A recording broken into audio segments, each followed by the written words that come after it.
মুখের সৌন্দর্য হয়তো চিরকাল থাকে না, কিন্তু মুখের কথাগুলোর সৌন্দর্য রয়ে যায় অমলিন। সারা জীবন যেন ওই কথাগুলোরই প্রতিধ্বনি শোনা যায়, যে কথাগুলো মনে গেঁথে থাকে, হৃদয়ের কোণে সুর তুলে চলে। মুখের ভাঁজে কিংবা চোখের ছটার সৌন্দর্য হয়তো মলিন হতে পারে, কিন্তু যদি কথাগুলো হয় সজীব, তবে তা কখনোই মিলান হয় না। তাই মুখ সুন্দর হোক বা না হোক, মুখের কথাগুলো ঠিক রাখুন, কারণ সেই কথাই ছড়িয়ে দিবে আপনার আসল সৌন্দর্য।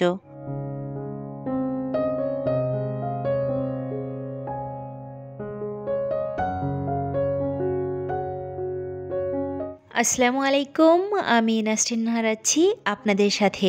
বাংলাদেশি ব্লগার নাসরিন চ্যানেলে আপনাদের সবাইকে আরও একবার স্বাগত জানাই। কাছে এবং দূরে যে যেখান থেকে আমার এই ভিডিওটি দেখছেন, আশা করছি আল্লাহর অশেষ রহমতে আপনারা সবাই ভালো আছেন। আলহামদুলিল্লাহ, আমরাও ভালো আছি।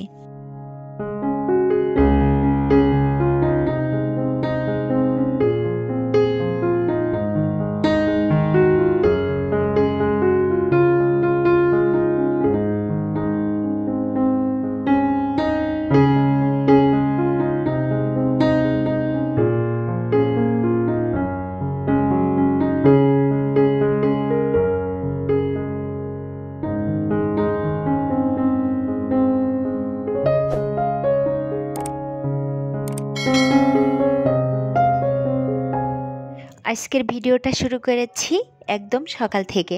শীতের সকালে বিছানা ছেড়ে উঠতে কিন্তু অনেকটা অলসতা লাগে, তো সব রকম অলসতা কাটিয়ে ফাইনালি আমি উঠে পড়েছি। আর আমার 3 প্রিন্সেস কিন্তু অনেক আগেই উঠে গিয়েছে।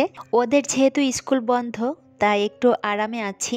তবে স্কুল খুলে গেলে তো আর এটা সম্ভব হবে না। ঘুম তো অনেক আগেই ভেঙেছিল, তবে সকালে উঠলে আমার যেহেতু শ্বাসকষ্ট হয়, তাই বিছানায় শুয়েছিলাম। আর আমি কিন্তু রাতেই সকালে নাস্তার প্রিপারেশনটা করে রাখি, যার কারণে সকালে নাস্তা নিয়ে আমার তেমন কোনো টেনশন থাকে না। আর এই কাজটা আমাকে কিন্তু শীতের এই পুরো সময়টা জুড়েই করতে হবে, না হলে আমি সকালের পানিটা একদমই সহ্য করতে পারি না। পানিতে হাত দিলেই কিন্তু আমার শ্বাসকষ্ট শুরু হয়ে যায়। বেশ কিছুদিন আগের একটা ভিডিওতে সুলতানা ইমরান আইডি থেকে আমার প্রিয় আপুটা আমাকে বলেছিলেন শীতে স্কিন কেয়ারের একটা ভিডিও যেন শেয়ার করি। তো আপুর কথা মতোই আমি কিভাবে আমার স্কিনের যত্ন নেই সেটাই আজ আপনাদের সঙ্গে ছোট্ট করে একটু শেয়ার করব। একটা সময় ছিল নিজের প্রতি অনেক বেশি যত্নশীল ছিলাম, তবে বাচ্চা হওয়ার পর ধীরে ধীরে সেই জিনিসটা কোথায় যেন হারিয়ে গিয়েছে। সময়ও পায় না, আর সেই ইচ্ছা শক্তিটাও আগের মতো নাই। তারপরেও হালকা পাতলা যতটুকু যা করি, আপু যেহেতু দেখতে চেয়েছিলেন, তাই ভাবলাম সেটাই আপনাদের সঙ্গে শেয়ার করি। তবে আমার স্কিন কেয়ারের পদ্ধতিটা কিন্তু খুবই শর্টকাট। আপনাদের সঙ্গে আমি যে ফেস ওয়াশটা শেয়ার করেছি, ওইটা আমি আড়ং থেকে নিয়েছিলাম। তো ওইটা দিয়েই নিয়মিত আমি আমার ফেসটাকে ক্লিন করি।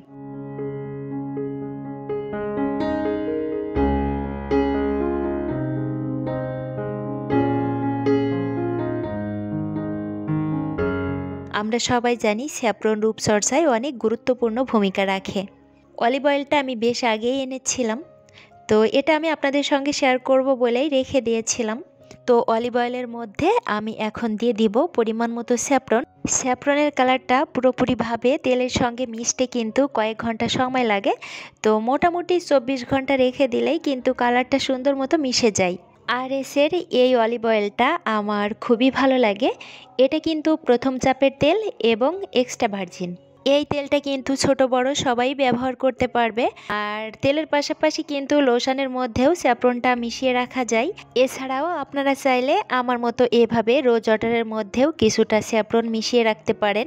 বেশ কয়েকদিন আগেই আমি স্যাফরনটা দিয়েছিলাম, আর স্যাফরন দেওয়াতে রোজ ওয়াটারের কালারটা চেঞ্জ হয়ে গিয়েছে। তো কটন বলের মধ্যে আমি একটু রোজ ওয়াটার লাগিয়ে এটা আমি আমার ফেসে অ্যাপ্লাই করি। টোনার হিসেবে খুবই ভালো কাজ করে।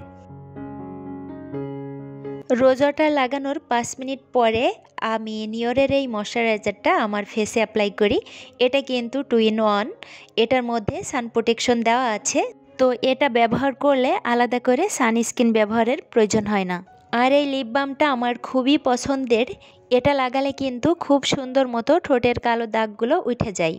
আর শীতকালে তো ভ্যাসলিন থাকবেই, তো কোকো বাটারের এটাই আমি ব্যবহার করি।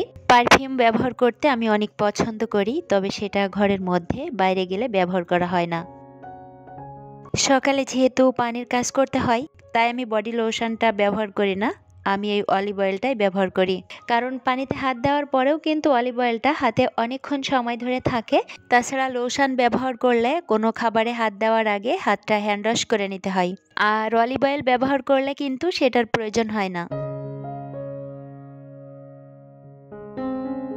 সকালে শুধুমাত্র অলিভ অয়েল ব্যবহার করলেও দুপুরে খাওয়া দাওয়ার পরে কিন্তু লোশনের সঙ্গে অলিভ অয়েল মিশিয়ে তারপরে ব্যবহার করি। সেমভাবে রাতে ঘুমানোর আগেও কিন্তু আমি লোশন আর অলিভ অয়েল একসঙ্গে মিশিয়ে তারপরে ব্যবহার করি। আর এখানে আমি ভ্যাসলিনের এই লোশন এবং নিভিয়ার এই লোশন, এই দুইটা লোশনই ব্যবহার করি। এই জেলটা দিনে যতবার খুশি ততবারই ফেসে অ্যাপ্লাই করা যায় এবং এটা অ্যাপ্লাই করে 20 থেকে 30 মিনিট অপেক্ষা করতে হয়। আর এটা কিন্তু ক্লিন ফেসে অ্যাপ্লাই করতে হয়, আমার সেভাবে ব্যবহার করা হয় না। স্কিন কেয়ারের জন্য একটা সিরাম কিন্তু খুবই গুরুত্বপূর্ণ ভূমিকা রাখে। সিরাম কিন্তু রাতে খুব ভালো কাজ করে, তো রাইসের এই সিরামটা আমি প্রতি রাতে ব্যবহার করি। অনেক দামি দামি সিরাম আমি ইউজ করেছি, তবে এটা আমার কাছে খুবই ভালো লেগেছে, আর এটার দামও কিন্তু অনেক কম। এখন আমি আপনাদের সঙ্গে দারুণ একটা নাইট ক্রিম শেয়ার করব। শীতের সময় আমাদের সবারই ঘরে কিন্তু কম বেশি নিভিয়া সফটের এই ক্রিমটা থাকে। তো এই ক্রিমের সঙ্গে মাত্র 2টা উপকরণ মিলিয়ে আমি সুন্দর একটা নাইট ক্রিম বানিয়ে নিব। এখানে আমি পরিমাণ মতো ক্রিম নিয়েছি, আর এটা হচ্ছে কিউটের গ্লিসারিন। 1 চা চামচ ক্রিমের মধ্যে আমি দিয়ে দিচ্ছি 15 ফোঁটা গ্লিসারিন। গ্লিসারিন কিন্তু ত্বকটাকে অনেক বেশি সফট রাখে, আর শীতের সময় তো গ্লিসারিন ছাড়া চলেই না। এখন দিয়ে দিব কাঁচা হলুদের গুঁড়া। এটা আমার নিজে হাতে বানানো, তবে কাঁচা হলুদের গুঁড়া যদি না থাকে সেক্ষেত্রে রান্নার হলুদের গুঁড়াটা দিলেও হবে, তবে কাঁচা হলুদের গুঁড়াটা দিতে পারলে বেশি ভালো হয়। তো এখানে আমি হলুদের গুঁড়া দিব 1 চামচের 4 ভাগের 1 ভাগ। এখন সুন্দর করে মিশিয়ে নিলেই কিন্তু ক্রিমটা তৈরি হয়ে যাবে। আর এই ক্রিমটা আমি কাঁচের কৌটায় রেখেছি, তবে কৌটাটা এয়ারটাইট হলে ভালো হতো, আমার কাছে নাই, যার কারণে এটার মধ্যেই রেখে দিয়েছি। অল্প পরিমাণে বানিয়েছি, এটা শেষ হলে আবার বানিয়ে নিব। এটা শুধুমাত্র রাতে লাগাই, আর লাগানোর আগে এই সিরামটা লাগিয়ে তারপর 5 মিনিট অপেক্ষা করি, এরপরে এই ক্রিমটা লাগাই। ক্রিমটা কিন্তু অনেক উপকারী। আমি যেহেতু এখানে হলুদের গুঁড়া ব্যবহার করেছি, তাই ফেসে যদি কোনো কালো দাগ থাকে সেগুলা কিন্তু রিমুভ হয়। পাশাপাশি ত্বকটা অনেক বেশি সফট হয় এবং উজ্জ্বলতা বৃদ্ধি পায়। এই ছিল আমার শীতে স্কিন কেয়ারের ছোট্ট একটা রুটিন, আর এটা করে আমি অনেক বেশি উপকার পাই। তবে এক একজনের স্কিনের ধরন কিন্তু এক এক রকম। এটাতে আমি উপকার পাই, আপনি উপকার নাও পেতে পারেন, যার কারণে আপনি কয়েকদিন করে দেখতে পারেন। যদি আপনার ভালো লাগে তাহলে রেগুলার করবেন, আর যদি ভালো না লাগে, আপনার স্কিনে যদি কোনো প্রবলেম দেখেন, তাহলে আপনি অবশ্যই স্কিপ করবেন। শীতের সকালে যদি থাকে 1 কাপ ধোয়া ওঠা বেলের চা, একদম জমে যায়। আর সঙ্গে যদি থাকে নোলেন খেজুরের গুড়, তাহলে তো কোনো কথাই নেই। আমার কাছে তো ভীষণ ভালো লাগে, মানে চায়ের ধর সঙ্গে নোলেন গুড় এবং বেলের মিষ্টি একটা সুঘ্রাণ। কাঁচা বেল কেটে শুকিয়ে রেখেছিলাম, তো পরিমাণ মতো পানির মধ্যে আমি কিছু বেল দিয়েছি, শুকনো বেল। এরপর এটাকে বেশ অনেকক্ষণ জাল করে নিতে হবে। বেলগুলো যেহেতু শুকনো ছিল, তো এটা নরম হতে একটু সময় লাগবে।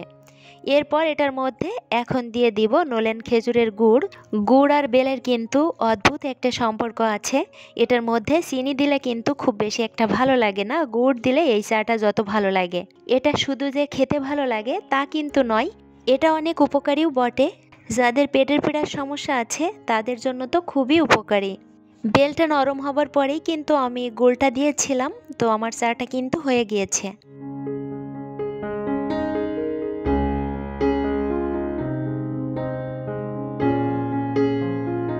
গতকাল রাতে কিছু পাটিসাপটা পিঠা বানিয়ে রেখেছিলাম, তো এটা দিয়েই আমরা সবাই সকালের নাস্তা করে নিয়েছি।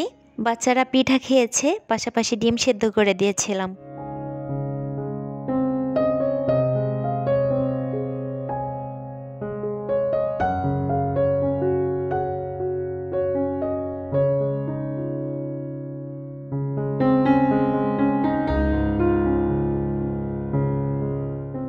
অফ ক্যামেরায় দুপুরের খাবার রান্না করে নিয়েছি। ভাত রান্নার পাশাপাশি সবজি মাছ এগুলাই রান্না করেছি। তো যেগুলা রান্না করেছি সেগুলো আর কিছুই খাবো না, আমি একটু খিচুড়ি খাবো, যার কারণে এখানে একটা ডিম ভাজি করে নিচ্ছি। গতকাল রাতে খিচুড়ি রান্না করেছিলাম, তো অল্প একটু বেঁচে ছিল, সেটাই এখন খেয়ে নিব, না হলে নষ্ট হয়ে যাবে, আর 2-3 দিন হয়ে গেলে খেতে ভালো লাগে না। তো ডিম ভাজির পাশাপাশি একটু আচার নিয়েছি, কাঁচা পেঁয়াজ আর একটা শুকনো মরিচ, এটা দিয়েই আমি খিচুড়িটা খেয়ে নেব। খিচুড়ি কিন্তু আমার অনেক পছন্দ। বন্ধুরা, শীতের মিষ্টি বিকালের শুভেচ্ছা না, মজার অনেক পরিবেশনা। আমাদের আয়োজনে প্রথমে থাকছে নৃত্য, আনন্দ ধারা বহিছে ভুবনে। প্রাইমারি 2 এর বন্ধুরা চলে এসো। ভিডিওর এই অংশটুকু করেছিলাম গত বৃহস্পতিবারে। সাউদার ফাতেমার উইন্টার ক্যাম্প ছিল, ওরা সকাল 9টার মধ্যেই চলে এসেছিল, আর আমরা 3টার মধ্যেই অনুষ্ঠানে অংশগ্রহণ করেছিলাম।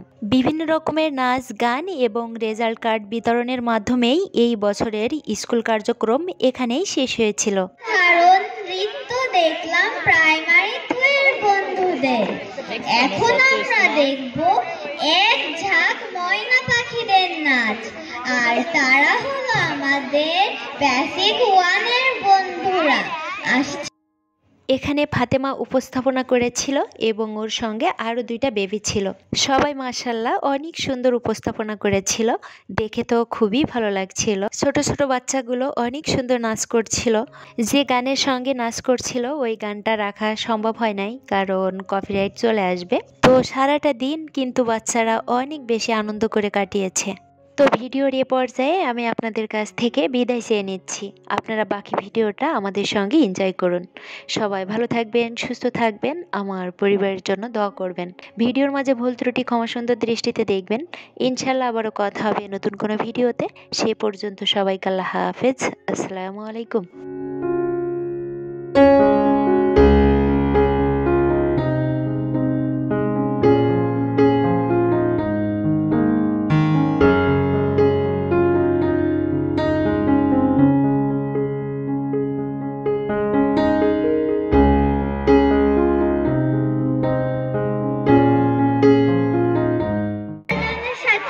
শুরু হচ্ছে আমাদের ছুটি, তাই আজ প্রাইমারি 1, 2, 3 এর বন্ধুরা ছুটির গান গাবে।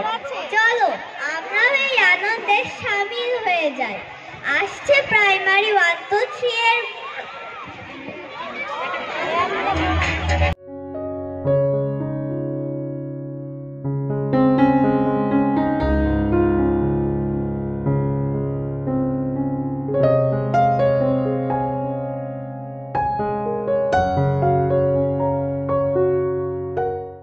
একজন করে বন্ধুদের হাতে ফুলের শুভেচ্ছা দেওয়ার জন্য এগিয়ে যেতে বলবো।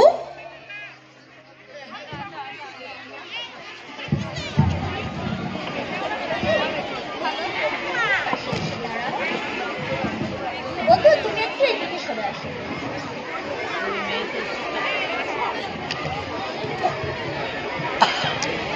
উইন্টার ক্যাম্প 2024-এর অনুষ্ঠানে উপস্থিত সম্মানিত অতিথিবৃন্দ, উপস্থিত বেসিক 3, সানশাইন এবং রেইনবো সেকশনের বন্ধুরা প্রস্তুত থাকবে।